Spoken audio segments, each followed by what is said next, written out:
যশোরের মনিরামপুরের এই ৮৫ বছরের দাদু ছোট নদীর উপরে কচু চাষ করে এলাকায় সাড়া ফেলে দিয়েছেন। তার রোপণ করা এই কচু গাছ একবার রোপণ করলে নাকি পানির উপরেই বেঁচে থাকে বছরের পর বছর। ও দাদু ভালো আছেন? ভালো আছেন বলো। হ্যাঁ, এটা কিসে উঠতেছেন? ডোঙায় উঠতেছি। ডোঙা? হ্যাঁ, এটা কি দিয়ে বানাইছেন? তাল গাছ দিয়ে। তাল গাছ? তাল গাছের নৌকা তাইলে? হ্যাঁ, যাচ্ছেন কোথায়? বেড়ে যাচ্ছি। বেডে? এটাকে বেড বলেন আপনারা, এই যে কচু গাছ লাগাই রাখছেন? হ্যাঁ, এটা বেড বলে। আমি শুনলাম এই কচু গাছ একবার লাগাইলে নাকি ৫-৭ বছর জীবিত থাকে। জীবিত থাকে কিন্তু রাখা যায় না। রাখা যায় না? রাখা যায় না, ওই বাতাস আসলে হ্যাঁ, ডিলে পড়ে যায়। আচ্ছা আচ্ছা, তার মানে বাতাসের শত্রু। হ্যাঁ, বাতাসের সত্যি। তা পানির উপরে কচু গাছ লাগাইলেন কেমনে? এই বেডে বারে ওই শ্যাওলা দিয়ে বেড তৈরি করিয়ে হ্যাঁ, চারিবারে রোয়া। আচ্ছা, তাই এই কচু গাছে কি গলা দড়ি দিয়ে মরা যাবে? তাই কি যায় যাবে না? না। লোক যে বলে লতি কত করে? এই লতি 20 টাকা আঠি বিক্রি করতে। 20 টাকা আঠি, 500 গ্রাম?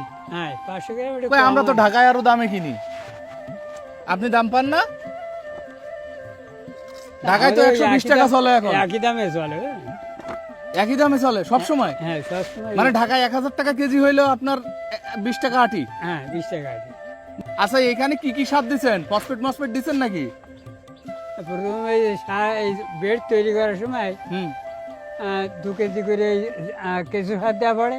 আচ্ছা, কেঁচো সার? কেঁচু সার বাজার থেকে কেনা সার না? না, আর আচ্ছা। কেনা সার দেওয়া পড়ে। আচ্ছা আর ফসফেট দেওয়া পড়ে 2 কেজি। আচ্ছা আর পটাশ দেওয়া পড়ে 1/2 কেজি। আচ্ছা, এরপরে ওই শেষ? আর 1/2 কেজি আছে ইউরিয়া। ইউরিয়া? হ্যাঁ, আচ্ছা তখন এই আচ্ছা, সারটা ফসলের জন্য। আচ্ছা, ও পচানোর জন্য? হ্যাঁ, ফসলের জন্য। আচ্ছা, এরপরে শুধু গোবর সার দিয়ে এটা এরপরে চলতেছে? এখন গোবর সারটা কোনো সারটার কিছু না। এভাবেই চলতেছে? হ্যাঁ, এভাবে চলে। কি বলেন? এতে আর কিছু না দিয়ে এই সব মানে এই যে ক্ষেতগুলো সবই তো আপনাদের নাকি? হ্যাঁ, আমার। সবই আপনাদের? হ্যাঁ, এত বড় ক্ষেত, সার পানি বিষ জমি ছাড়াই চলতেছে? হ্যাঁ, জমিও তো আপনার না? না, সরকারি জমি? সরকারি জমি। দারুন তো, তোলেন দেখি কি লতি তোলেন, আমরা আজকে লতি নিয়ে যাবো আপনার কাছ থেকে। তা আমার দাদি কি এই নৌকায় উঠতে পারে? হ্যাঁ, আমাদের সবাই নৌকায় উঠে। মানে আপনি আর দাদি দুজনেই উঠতে পারেন?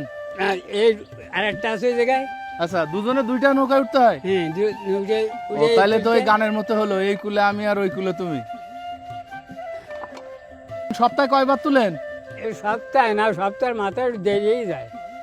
ও আচ্ছা আচ্ছা, আমার কিন্তু দারুণ লাগতেছে, মনে হচ্ছে আমি একটু নামি। এখানে গর্ত কতটুকু? এই পানি এই জায়গায় ঢেই নেই। এই জায়গায় এখনো 4-5 হাত পানি আছে। আচ্ছা, তাই নদীর উপরে এইভাবে চাষ কিভাবে সম্ভব করলেন আপনি? এই আমাদের অনার দাদা আসে কৃষি অফিসার, হ্যাঁ। উনি একটা আমাদের এই পরিকল্পনা দেখাইছে। ও আচ্ছা আচ্ছা, ভালো তো। দাদু, আপনার এই ভেসে চলে যাবে না? না, এই বাধা রয়েছে, এই মাথায় মাথায় বাধা, ওই 2 মাথায়। আচ্ছা, রশি দিয়ে বেঁধে হ্যাঁ, রাখছেন? রশি দিয়ে বেঁধে রাখা। আচ্ছা।